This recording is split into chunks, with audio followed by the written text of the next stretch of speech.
और आइए अब खबरों में आगे बढ़ते हैं। एक बड़ी खबर आपको बताते हैं, राम मंदिर ट्रस्ट की बैठक पर यह खबर मिल रही है। बैठक का स्थान बदल सकता है, सूत्र ये बता रहे हैं। अब मंदिर परिसर में ये बैठक हो सकती है।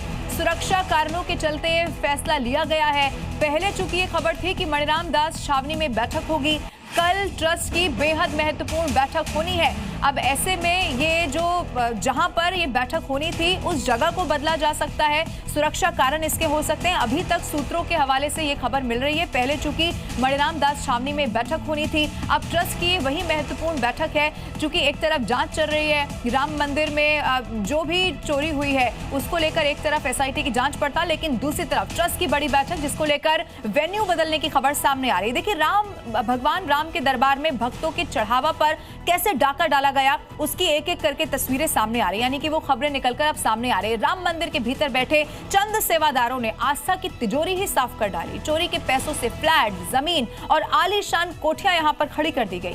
लेकिन वो कहते हैं ना कि पाप का घड़ा भरता जरूर है, और यही राम मंदिर में चढ़ावा चोरी करने वाले गिरोह के साथ हो भी गया है। लेकिन एक नाम अब भी सामने नहीं आया, गोविंद गिरी। ना तो वो सफाई दे रहे हैं और ना ही एसआईटी की टीम अब तक उन तक पहुंच भी पाई है। इसीलिए सवाल ये है कि कोषाध्यक्ष के नाते उनकी भूमिका की जांच आखिर क्यों नहीं की जा रही है।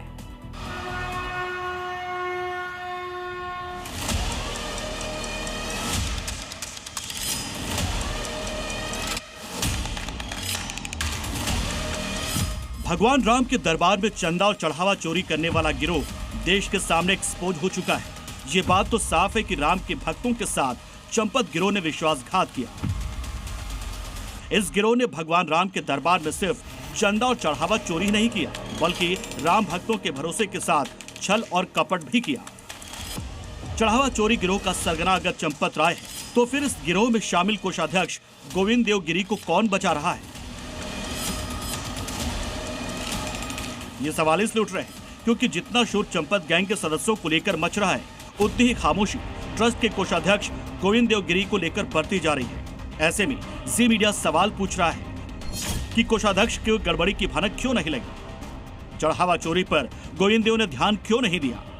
गोविंद देव कैमरे के सामने आने से क्यों कतरा रहे? दान में मिले आभूषणों का पारदर्शी ऑडिट क्यों नहीं हुआ? क्या इतनी बड़ी चोरी सिर्फ कर्मचारी कर सकते हैं? ऑडिट रिपोर्ट में वित्तीय अंतर को पहले क्यों नहीं पकड़ा गया? ट्रस्ट के कोषाध्यक्ष से अब तक एसआईटी ने पूछताछ क्यों नहीं की?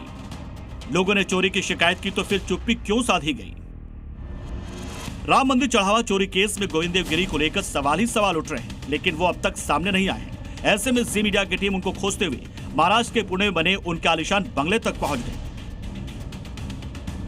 गोविंद गिरी महाराज जब पुणे में रहते थे तब आलंदी और पुणे के इसी बंगले में रहते थे। पुणे का ये मॉडल कॉलोनी इलाका है, इस इलाके में उनका ये बंगला आपको दिखाई दे रहा है। इसी बंगले में वो अक्सर आना जाना रहता था। आप यहाँ पे देख सकते हैं कि पुणे का उनका ये 2 गुंठे में फैला हुआ ये आलीशान बंगला है।